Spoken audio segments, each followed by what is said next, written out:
Chicago Bears Now is presented by Manscaped. Use code BEARS20 at manscaped.com to get 20% off plus free shipping at checkout. The best men's grooming products out there are from Manscaped from head to toe.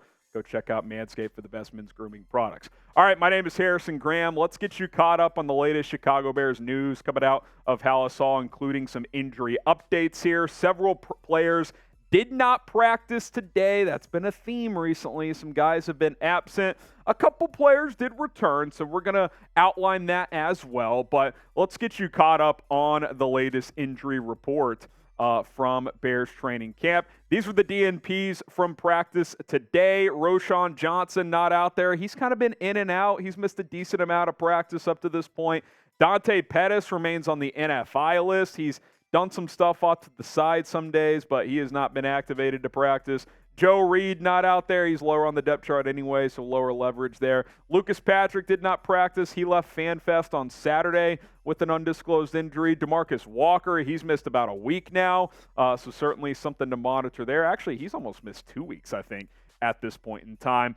6 more players who did not practice. Tremaine Edmunds, 4 straight practice, not out there, not ideal. Dylan Cole not out there. Jaquan Brisker, Eddie Jackson, both of your starting safeties. 2 of your potential starting corners, for sure, Kyler Gordon, who's going to start at the nickel, and then rookie Terell Smith, who's been competing with Tyreek Stevenson. So 11 guys not practicing, and outside of Joe Reed, the other 10 are guys that are going to make the 53-man roster, and in a lot of those cases start. So while Matt Eberflus says none of these are in the serious category, they're in that day-to-day mold, you still want guys out there. I mean, when you have 10-plus guys not practicing, that's not an ideal situation. Now, these 2 players did return to practice. I do want to dignify in a limited capacity. Nate Davis, who had missed a good chunk of time at right guard, he is back. He worked in limited capacity today. Jack Sanborn at linebacker, he returned in a limited capacity as well. So that's positive. 2 players that should figure to play quite a bit. Obviously, Davis starting on the offensive line, and Sanborn is kind of that number 3 linebacker next to Tremaine Edmunds and TJ Edwards. Now, are you concerned about the injuries? Type V for very concerned. Type M if you're mildly concerned, like you're not panicked, but you're like, eh. And then N for not concerned at all. I'm in the mild category. I'm not very concerned because none of the injuries have been deemed long-term, so that's good. I'm mildly concerned, though, because in a few of these guys' cases, they've missed several days, and there doesn't seem to be a new update. So to me, that's more than being not concerned at all. So V for very concerned, M for mildly concerned, or N for not concerned at all. Now, Yannick Ngakoue, he made his debut for the Bears at practice. First time on the practice field. They, of course, signed him last Thursday.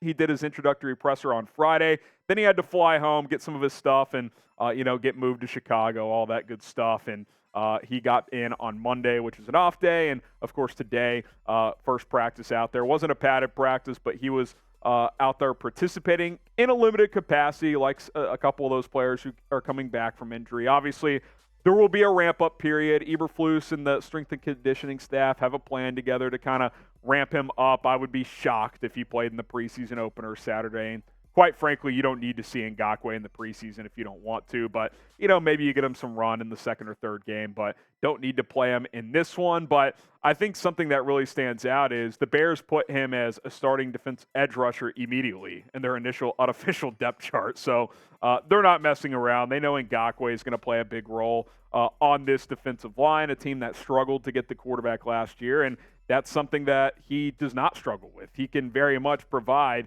a pass rush prowess where he's had 8 or more sacks in all 7 years of his career, which is why we talked about him a bunch this offseason, because this is the type of player Ryan Poles needed to get to help bolster this defensive line this year. And something else that was interesting is the whole chatter about Ngakoue this offseason is, he doesn't stop the run. He's a rotation guy because of that.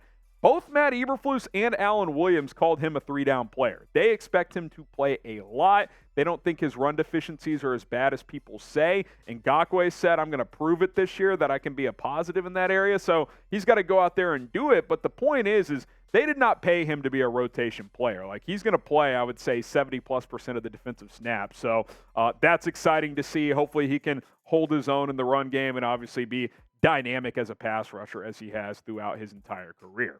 Now, how hyped are you to have Yannick Ngakoue in Chicago? Scale of 1 to 100. I'm at about a 95, man. I was pushing this narrative all offseason, and it finally came to fruition. I'm pumped to have Ngakoue in Chicago. What say you? Scale of 1 to 100. Appreciate Manscaped for sponsoring today's show. You know what I'm going to do soon? I'm going to pull out the Beard Hedger Pro Kit, give myself a little trim, and then afterwards, plenty of products to help, kind of spice up the beard just a little bit, right? With their different products that come with the Beard Hedger Pro Kit. It comes with the scissors, the brush, the comb, the beard balm, the conditioner, the shampoo, and the Beard Hedger itself, which is the shaving product, is absolutely fantastic because a lot of products I've tried in the past, get a lot of hair tug, a little razor burn. You don't like any of that, but very smooth advanced skincare technology from Manscaped, which I'm a fan of. The charging station lasts for a long time after you give it a good charge, and it comes with all these different attachments. But you know what attachments it doesn't come with? Multiple guards. It is just on a 20 rotary device, so you don't have to fill up a drawer with all these guard attachments for different lengths of however you want to shave your beard down to. Go check out Manscaped.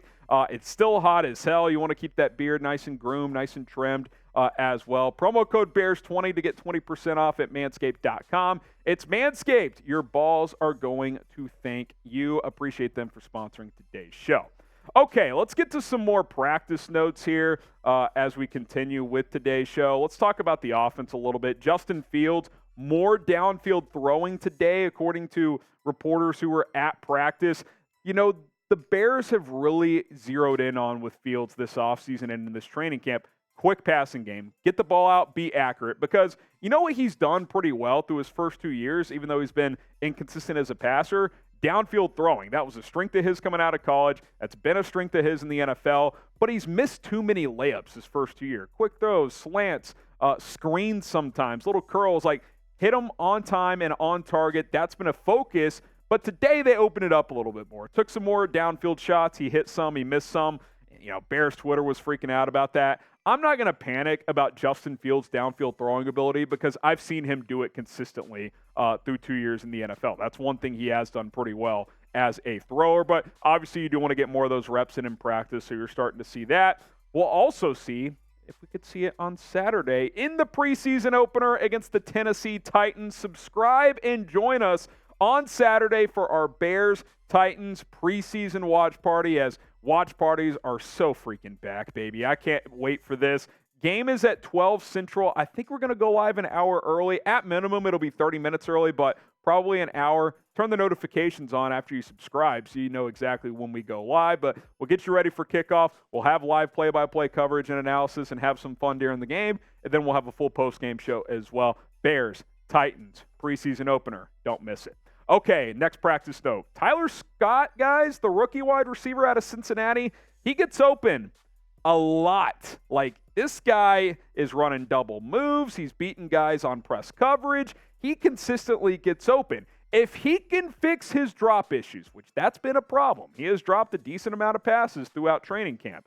If he can fix that, or at least lower that a little bit, look out, because this guy is a refined route runner. He is electric on the double moves. He kind of reminds me of a younger Darnell Mooney, but I think he's a little faster. I mean, Tyler Scott can be very, very explosive. Him and Justin Fields have connected on some big plays throughout this camp.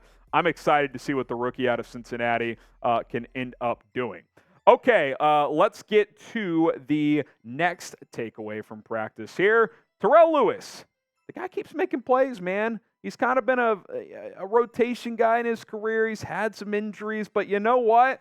He's consistently made plays throughout this camp, and we referred to the defensive line depth chart earlier. He's ahead of Trevis Gibson. That's telling to me. They believe in Terrell Lewis up to this point. I think he should make this team. Now, if the preseason games come and go and he's lays 3 eggs, maybe that changes things. But based on what we've seen in practice so far, Terrell Lewis has been one of your better pass rushers. Now, Ngakoue just got here. He's not going to be better than Ngakoue. I don't think he's better than DeMarcus Walker, who's been nicked up. But you could argue he's been that next guy. Now, he's listed behind Rasheem Green in Dominic Robinson, but he certainly flashed more. He is ahead of Travis Gibson, though, which I think is notable now. Maybe that's more notable for Gibson than Lewis, but Terrell Lewis has flashed, and I'm excited to see what he can do on this defensive line. Football is back. Who is excited for the preseason opener against the Tennessee Titans? If you are, type me down below right now. Type me if you can't wait for Saturday, and type me if you're joining us for our watch party, because I hope you guys are. Bears, Titans, hit the subscribe button, turn on the notifications. That way you never miss out on anything we're doing here on the channel, much less our watch parties. Will be live for, 20 plus? 3 preseason games, 17 regular season, hopefully some playoff games as well. At least give me one. Make the wild card. YouTube.com/BearsNow. We're going to have a lot of fun this year.